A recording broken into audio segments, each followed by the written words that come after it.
My lovely students, welcome to Mathological. In this session, we'll be discussing some questions on algebra. Start करते हैं session को.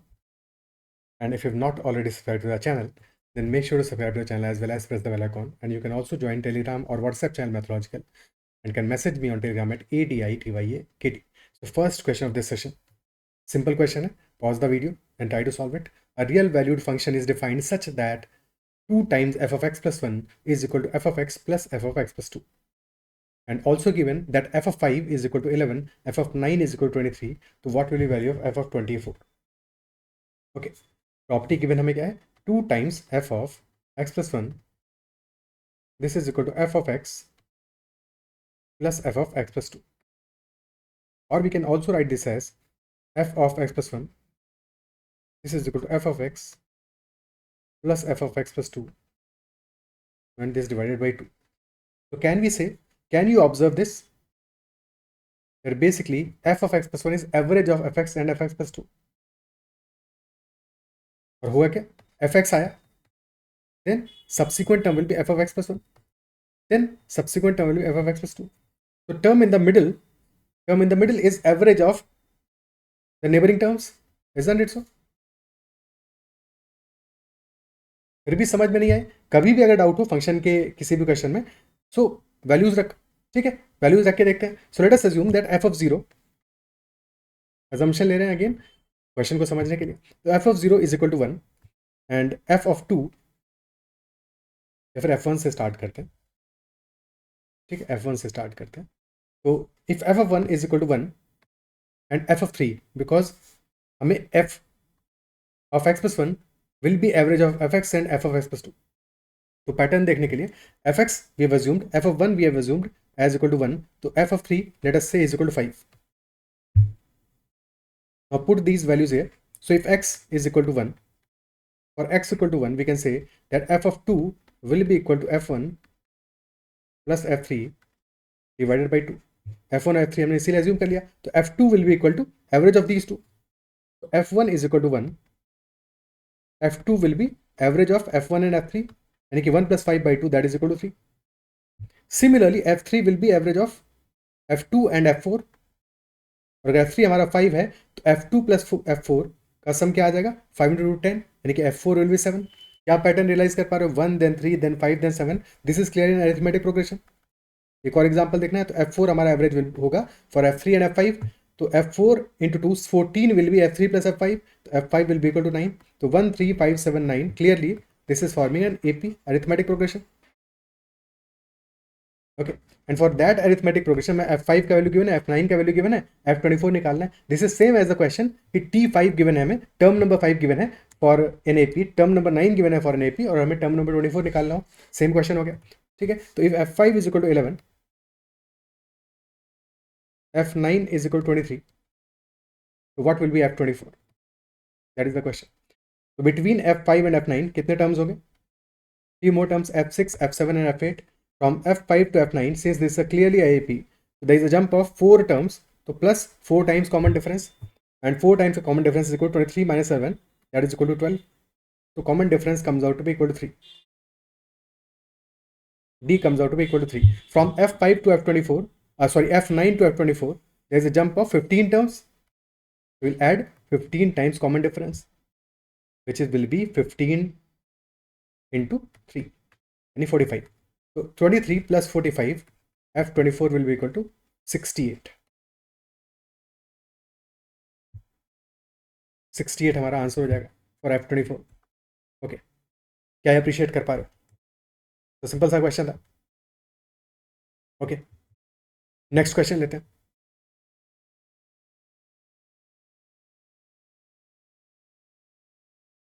Next question is, in an examination containing 150 questions, Tulika scored 110 marks. If plus 1 marks are awarded for a correct answer, minus 1 by 2 is awarded for an incorrect answer, or punishment is there. So minus 1 by 3 is for unattempted question. So if a question has been attempted correct, then plus 1 is awarded. For incorrect attempt, minus 1 by 2 is awarded, and for not attempting, minus 1 by 3. So this is our scoring scheme. Total questions are 150. And total marks scored by Tulika is 110 marks. And question is asking about find the minimum unattempted questions by her. Minimum unattempted questions by her. How many minimum unattempts can there be by Tulika? That is our question. So let us assume कि a number of questions are there that she has attempted correctly, b number of questions are there that she has attempted incorrectly, and c number of questions are there that she has not attempted. So total sum of a, b and c will be 150 because there are total 150 questions. So a plus b plus c, first equation becomes a plus b plus c, that is equal to 150. And since for these a questions you will be getting 1 mark each, so a into plus 1 यानी कि plus a, and then for incorrect questions you will be getting minus half marks for per question. That will be a minus b by 2, similarly minus 3 by 3, and this total is equal to 110. These are our two equations. अब इनको solve करना है. Since there are 3 unknowns and only 2 variables are 3 unknowns and only 2 equations are there, तो definitely यहाँ पे unique answer तो मिलेगा नहीं, that is for sure. Multiple answers मिलेंगे और उन्हीं में से जो मिनिमम अटेम्प्ट वाला केस होगा वहां पे हमें आंसर फाइंड आउट करना है. तो इन सच केस हम क्या करेंगे, पहले from 3 variables will be converting it into 2 variables. Okay, so for that let us simplify the second equation first. Denominator में by 2 and by 3 आ रहा है तो multiply by 6. so this equation becomes 6 times a minus 3b minus 2c and that is equal to 110. Okay, now c को अगर remove करते हैं तो first equation we can multiply by 2. So this becomes 2a plus 2b plus 2c and that is equal to 300. एक second right hand side पे तो multiply किया ही नहीं, सारी मिस्टेक हो गया. This will B 660.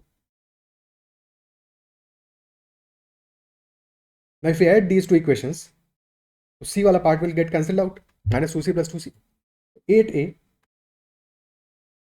minus b, this becomes equal to 960. Or basically 8a is equal to 960 plus b. This is our equation. 8a becomes equal to 960 plus b. Okay, now we have to solve this equation.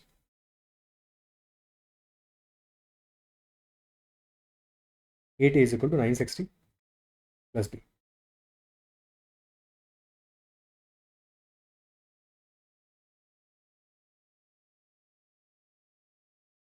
Now 8a, this is a multiple of 8.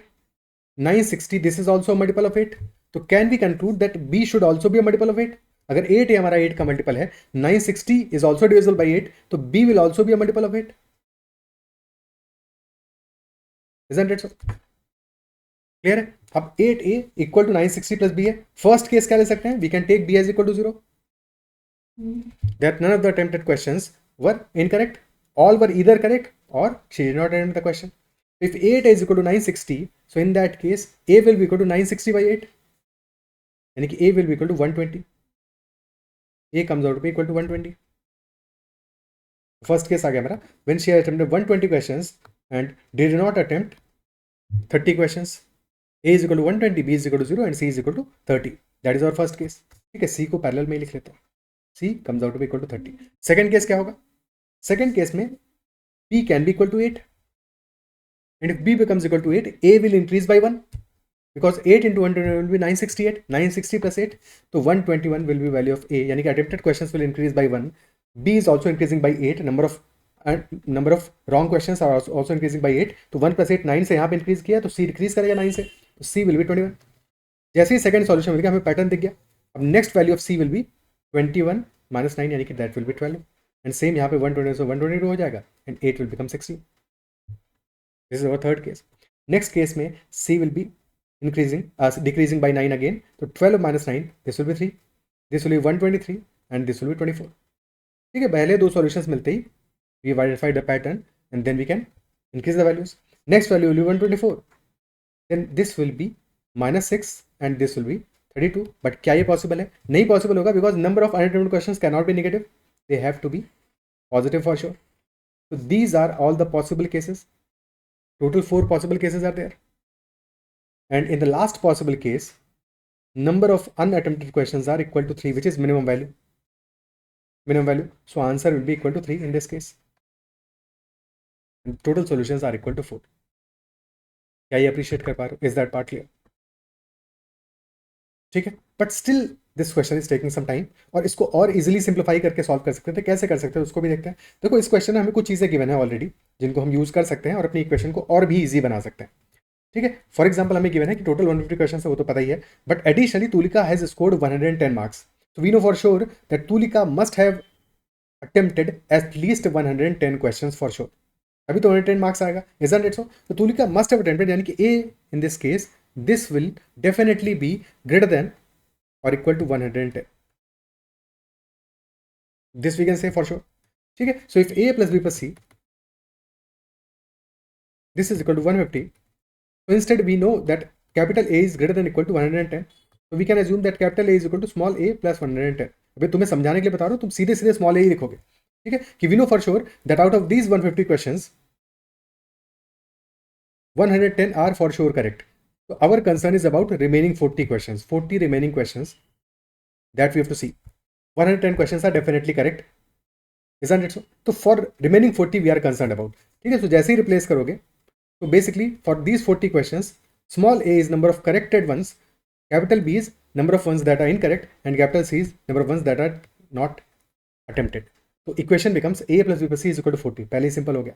ठीक है, और इसके बाद का story वैसे ही रहेगा that a minus B by 2 minus C by 3 and this becomes equal to 0, because अब हमें नेट स्कोर 0 चाहिए, तभी तो 110 आएगा. ठीक है, so this will be equal to 0. Now multiply this by 6. बाकी कहानी बिल्कुल सेम रहेगा. So this will be 6 times a minus 3b minus 2c and that is equal to 0, and multiply this equation by 2. So this becomes 2a plus 2b plus 2c that is equal to 80.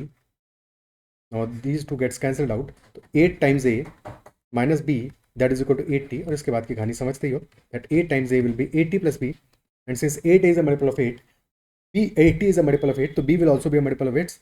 Smallest value will be 0. If this is 0, a will be equal to 10. Then next value will be 8. This will be 11, then next value will be 16, this will be 12, then next will be 24, this will be 13. और parallel में c की value क्या रहेगा, because total questions were 40 that were remaining, तो out of 40 10 questions have been attempted correct. 30 will be first value, next value will be 30 minus 9 21, then 12 and then 3. So last value will be our answer. क्या ये appreciate कर पा रहे हो? Is this not clear? कि हम start करने में अपने लिए वैल्यूज़ को थोड़ा सा आसान रखेंगे, ताकि अगर नंबर ऑफ क्वेश्चंस और भी बढ़े और भी कॉम्प्लेक्सिटी बढ़े तो हमारे लिए कैलकुलेशन थोड़ा सा आसान रहे. ठीक है, कैलकुलेशन में थोड़ी सी आसानी है, सो दैट कैलकुलेशन मिस्टेक कहीं पे भी ना हो. क्या ये अप्रिशिएट कर पा रहे हो? Is that much clear? Okay,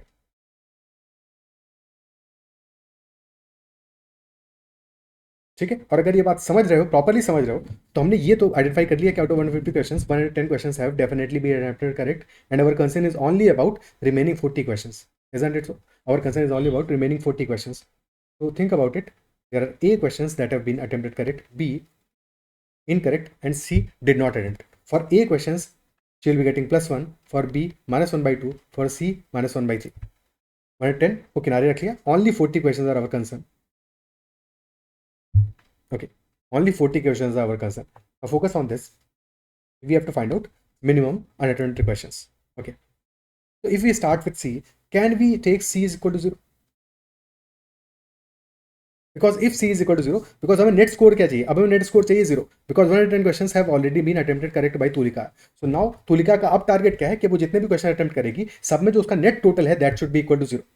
ठीक है, सिंपल सा टारगेट है. So if she attempts all the remaining questions, all the remaining 40 questions, and some of them will be correct, some of them will be incorrect, isn't it so? But अगर net total 0 चाहिए तो ratio क्या होना चाहिए for A and B? Ratio for A and B क्या होना चाहिए? Since for A number of questions, for those questions that she will be attempting correct, she will be getting +1, and for those that she will be attempting incorrect, she will be getting -r. ठीक है, ये भी pattern एक बार समझ लो, बाकी solve तो वैसे कर लोगे, बट इस पैटर्न को भी एक बार समझते हैं. So in that case ratio of A and B will be 2:1, should be 2:1, तभी तो नेट में 0 आएगा. 2:1. ठीक है, A will be equal to 1 and B will equal to 1:2 हो जाएगा. ऑर्डर गड़बड़ लिख गया. ठीक है, 1:2, बिकॉज जो 1 question has been attempted correct, तो for that she will be awarded 1 mark, and 2 incorrect के लिए शी विल बी अवॉर्डेड -1, तो 1 - 1 becomes equal to 0, cancel out हो जाएगा. बट 1:2 अगर आ रहा है, टोटल क्वेश्चन विल बी 3, लेकिन number question should be a multiple of 3, but that is equal to 40, तो यहाँ पे तो पॉसिबल नहीं है. तो अगर हम स्टार्ट करें A और C से, so for A and C, B को 0 मान लें फर्स्ट केस में. If B is equal to 0, तो कितने क्वेश्चन अटेम्प्टेड होने चाहिए? फॉर अटेम्प्टेड क्वेश्चन ठीक है, for correct question. So A and C का ratio should be 1:3। Total will be 4 units, और 4 यूनिट्स हमारा 40 आ रहा है, यानी कि 10 question if she attempts correct then she can skip 30 questions, और टोटल नेट यहाँ पे 0 आ जाएगा। 10 questions attempt correct, 0 wrong and 30 incorrect. That is first case. Is that clear? ठीक है, अब अगर if she decreases number of questions that are correct, is it possible? Is there any solution possible for 9 questions?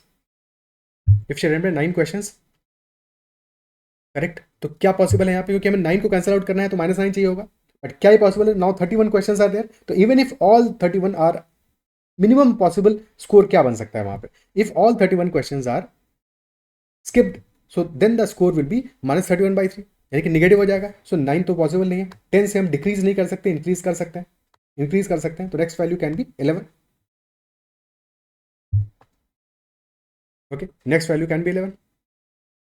Now 11 questions have been attempted correct, और अब हमें क्या चाहिए? हमें चाहिए अब 11 इनकरेक्ट एज वेल, यानी कि +11 -11 हिसाब किताब चाहिए। -11 कैसे बनाएंगे? Now we have 29 questions remaining, so from 29 questions you have to make -11। okay, now since c is -1/3, तो यानी कि c में जो भी वैल्यू आएगा that should be divisible by 3। तो 29 में से वी कैन टेक 27, चलो 27 यहाँ पे ले लिया। और b में क्योंकि -1/2 है, तो वहां पे हमें क्या चाहिए? हमें वैल्यू चाहिए जो कि इवन हो, तभी तो -1/2 इंटीजर आएगा। Isn't it so? तो we can take 2 questions, but क्या यहाँ से हमें -11 मिलेगा? 2 पे this will be -1, this will be -9, तो -10 बन रहा है, काम का नहीं है। If we take next value, तो C में next can be 24 and remaining 5 in B, but वहाँ पे तो odd हो जा रहा है, तो ये तो वैसे भी नहीं बनेगा। नेक्स्ट केस, C में 21 और B में there will be 8। क्या यहाँ पे बनेगा? 8/2 4 and 21/3 7, 7 + 4 11, तो yes this is the case 11 8 21। बस सेकंड केस बनाना था, इसके बाद तो पैटर्न मिल गया हमको। नेक्स्ट विल बी 12, 0 + 8 + 8 यानी 16 हो जाएगा, एंड यहाँ पे फिर से 9 सब्ट्रैक्ट होगा, 12 आ जाएगा। Then next 13 24 and 3, and this will be our last case। इसके बाद में कोई केस बनने वाला नहीं है, only 4 cases will be there. ठीक है, तो अगर ये बात समझ पाए हो तो यहाँ पे बिना इक्वेशन बनाए भी सॉल्व कर सकते हो।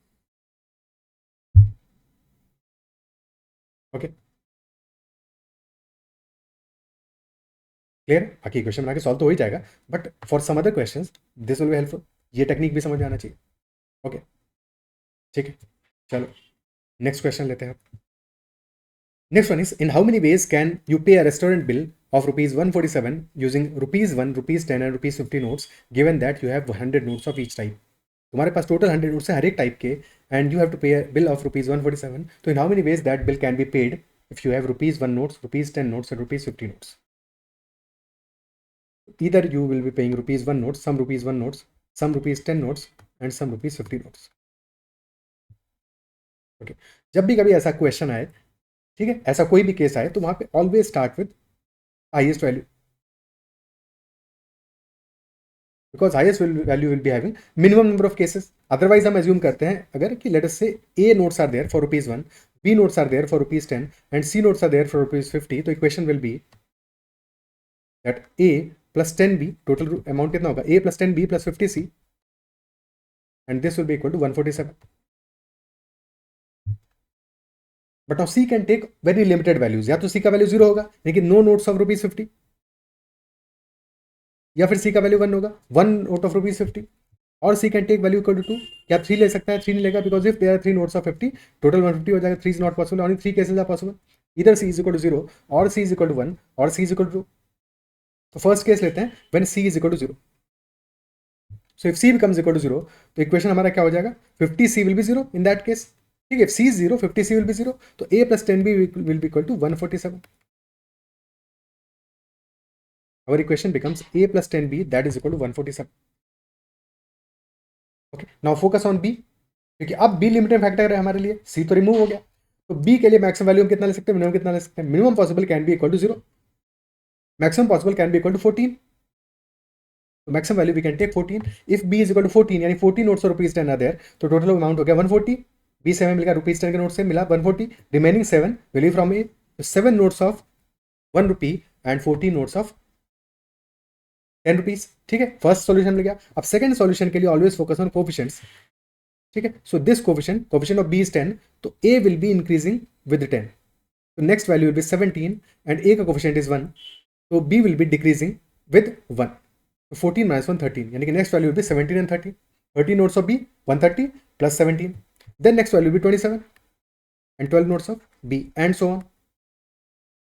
Last possible case क्या हो सकता है, when B becomes equal to 0, यानी कि no nodes of rupees 10 and all nodes of rupees 1 only, so that will be 147. क्या ही solution accept होगा? क्वेश्चन का कंडीशन क्या है स्टार्टिंग में ही, that you have only 100 notes of each type, only 100 notes of each type. You can not have 147 notes of rupees 1, that is not possible. तो यानी कि हमें और पहले जाना पड़ेगा थोड़ा सा. ठीक है, if we are taking B is equal to 1 तो 137 आएगा, 2 लेंगे तो 127 आएगा. तो यानी कि हमें कितना लेना पड़ेगा, मैक्सिमम नोट्स हम कितने ले सकते हैं, क्योंकि एक नोट्स हमें देखा यूनिट डिजिट पे 7 आ रहा है, तो maximum notes that can be taken is equal to 97. इससे ज़्यादा नहीं ले सकते. तो 97 is maximum notes of rupees 1. तो इफ 97 इज देयर तो बचा हमारा 50, यानी कि 5 notes of 10 rupees will be taken. Total cases कितने आ गए हमारे पास, from 7 to 97 total 10 cases are there. या फिर 5 से लेकर 14 देख लो, 14 माइनस 5 प्लस 1. हमेशा जब भी काउंटिंग करो 14 में से 5 सब्ट्रैक्ट करो प्लस 1 ऐड करो, बिकॉज 5 को सब्ट्रैक्ट नहीं करता, हमें एक्चुअली 4 को सब्ट्रैक्ट करना था, क्योंकि 4 को एक्सक्लूड कर रहे हैं, 5 को तो इंक्लूड करना है ना. That is Y 14 minus 5 plus 1 करेंगे. ठीक है, या फिर 7 से लेकर 97 तक देख लो, number of terms will be 10. तो 10 total possible solutions are there when there is exactly 0 notes of ₹50. ये पहला केस आ गया. अब सेकंड केस लेते हैं, when there is exactly 1 note of ₹50. In that case equation क्या बनेगा, 1 नोट हमने लिया ₹50 का, 50 rupees have already been arranged with ₹50 notes. तो next equation will be A plus 10B equal to 97. अब इस बार तो 100 वाला कोई टेंशन नहीं लेना, बिकॉज 100 नोट्स हैं, सब सारे सॉल्यूशन फंसे होंगे, बिकॉज टोटल अमाउंट भी हमारा 97 है. ठीक है, तो B कैन बी 0 और कैन बी 1 और कैन बी 2 और maximum value can be equal to 9. तो टोटल केसेस यहाँ पे भी हमारे पास हुए 10 केसेस. पहले भी 10 केसेस थे, now also there are 10 cases. Now last case when ₹50 notes will be equal to 2. ठीक है, ₹50 notes when are equal to 2, और वहाँ पे इक्वेशन हमारा बनेगा that A plus 10B this is equal to 100 notes, 100 rupees subtract कर दो 47. तो B can be minimum 0, 0, 1, 2, 3 and 4. Total हमारे पास 5 केसेस आ गए. Total solutions, total number of ways that can be paid will be 10 plus 10 plus 5. Total answer will be 25 ways. In 25 ways we can pay ₹147 in this manner. Is that clear? Okay. ठीक है, next question लेते हैं.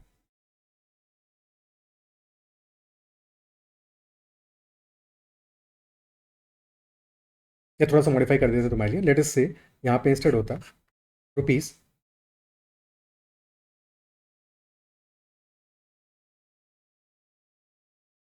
$234 and using ₹2 notes, ₹10 notes and ₹50 notes. और rest condition हमारा यही है, you have 100 notes of each type. तो number of ways कितने होंगे, you can comment about the answer, how many number of ways will be there. If we have to pay total ₹234, ₹2 notes are there, ₹10 notes are there, and ₹50 notes are there. Okay. Next question.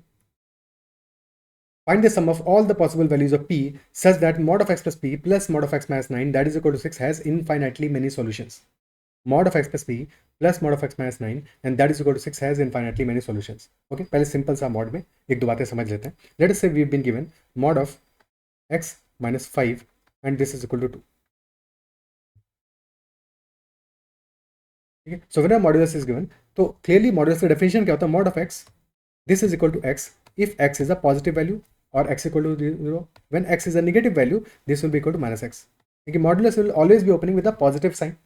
ठीक है, यानी कि value of mod will be always positive. ठीक है, value of mod will be always positive. It will be opening with a positive sign when the x value is positive, when the value inside the modulus is positive, it will be opening with a negative sign when the value inside is negative.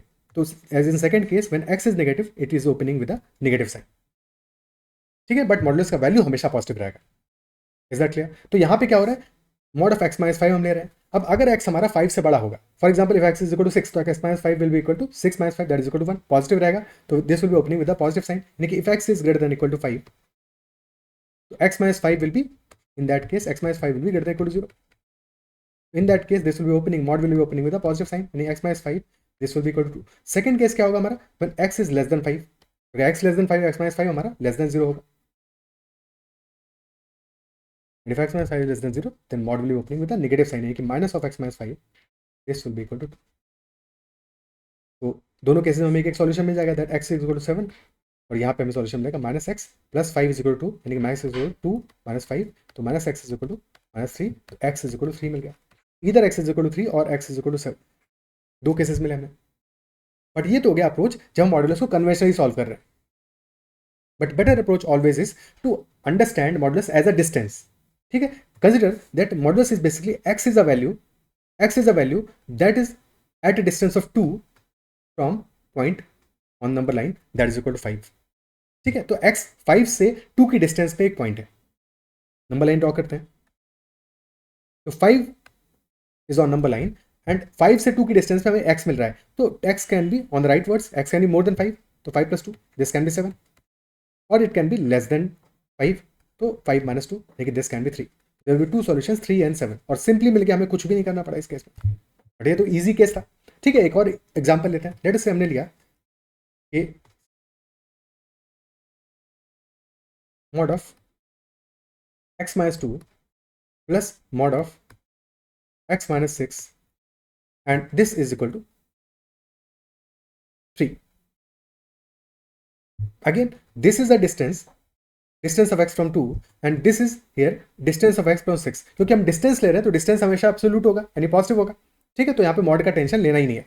x is a point that is between 2 and 6 somewhere, या तो between 2 and 6 होगा, या less than 2 होगा, या फिर greater than 2 होगा. ठीक है, 3 केसेस बनेंगे. पहले 2 और 6 को नंबर लाइन पे ड्रॉ कर लेते हैं. If x is less than 2, let us say x is equal to 0. So if x is equal to 0, तो x का distance from 2, this will be equal to 2. And x का distance from 6, this will be equal to 6. And total distance comes out to be equal to 8. If x is equal to 0, total distance comes out to be equal to 8. If x is equal to 2, x का distance from 2 will be 0. And x का distance from 6, this will be equal to 4. If x is less than 2,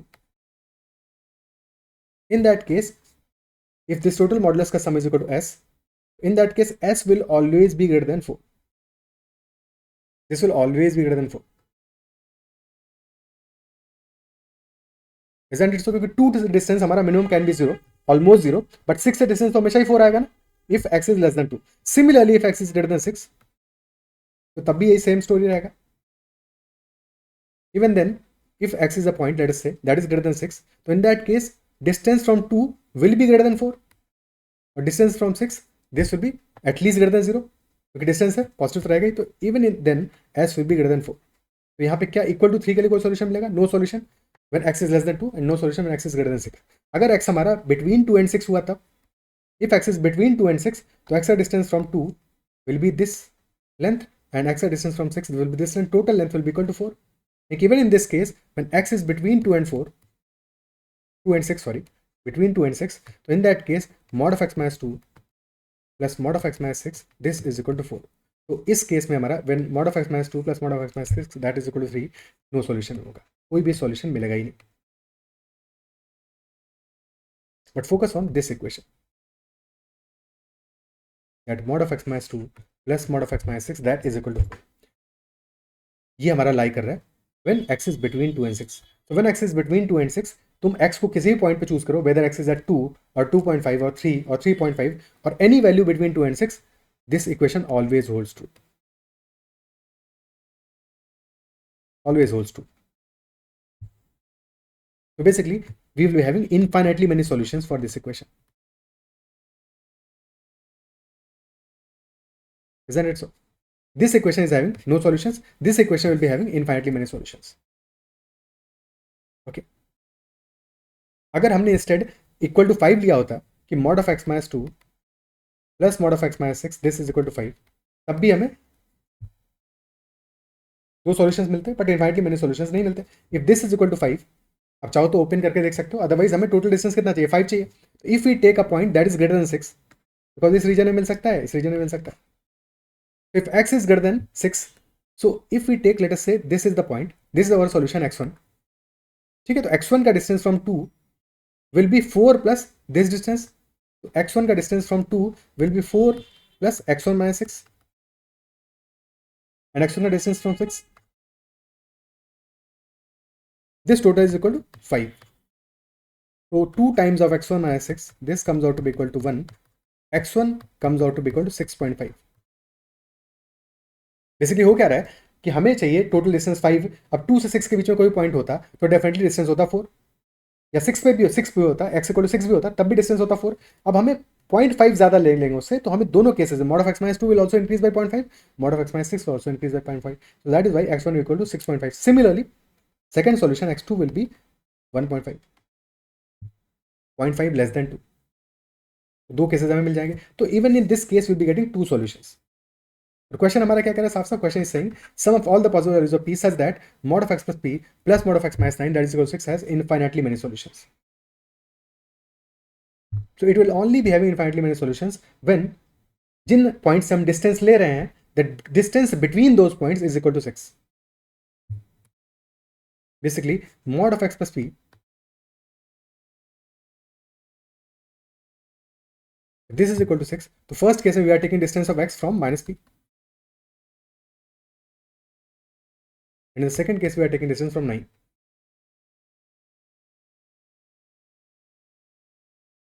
And we'll only be having infinitely many solutions if the distance between these 2 points, minus p and 9, distance between minus p and 9, that is equal to 6. Okay. So first case can be that minus p can be more than 9. So 9 plus 6, 15. Or it can be less than 9. So 9 minus 6, that is equal to 3. So p comes out to be equal to minus 3, or it comes out to be equal to minus 15. Because minus p की value हमने लिया है ना 3 और 15. ठीक है, minus p है, x का distance from minus p. So p comes out to be minus 3 or minus 15. Total sum of both these values will be minus 18. Clear? ठीक है, सेकंड अप्रोच से भी समझते हैं इसी बात को.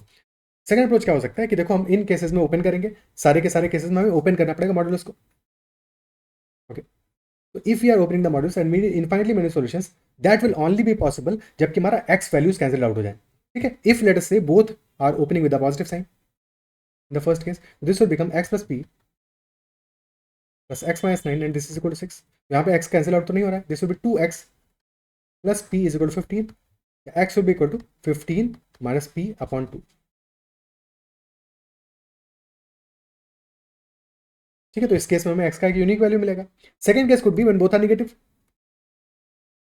So if both are negative, so this will be both will be opening with the negative sign, minus x minus p minus x plus 9, and that is equal to 6. So minus 2x minus p is equal to minus 3. x will be equal to p minus 3 या फिर 3 minus p upon 2. Again we'll be getting a unique value. But अगर एक value हमारा positive हो गया, एक negative हो गया, तो उस केस में क्या होगा, x plus p का mod will be opening with the positive sign, तो this will be x plus p, and x minus 9 का mod will be opening with the negative sign, तो प्लस 9 minus x, x से x gets cancelled out. So now it becomes p plus 9 is equal to 6. अब as long as this holds true, this becomes identity, यानी कि this should be always true. या तो यहाँ पे हमें infinitely many solutions मिलेगा या फिर zero solutions मिलेगा.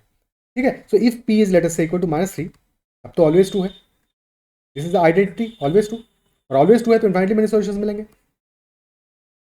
infinite solutions.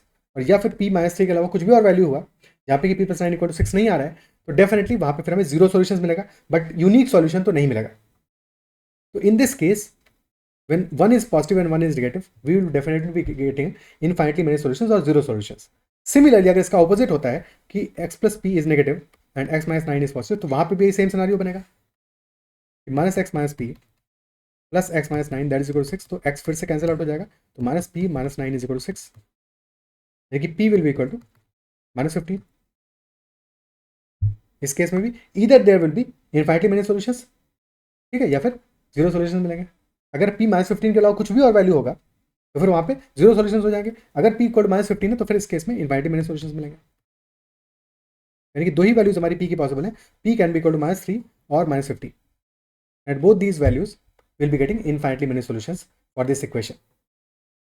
अगर p की कुछ भी और वैल्यू हुआ, ठीक है, अदरवाइज -3 और -15 के अलावा, इन दीज टू केसेस, तो वहाँ पे फिर हमें मिलेगा क्या, कि फिर हमारे सॉल्यूशन 0 हो जाएंगे। But in first 2 cases will always getting, first case में यूनिक सॉल्यूशन, सेकंड में भी यूनिक, यानी कि टोटल सॉल्यूशन हमें 2 मिलेंगे। अदरवाइज अगर p की कुछ भी और वैल्यू रहा तो, यहाँ पे कि 0 सॉल्यूशन नहीं मिल रहा है, तो क्या ये क्लियर है?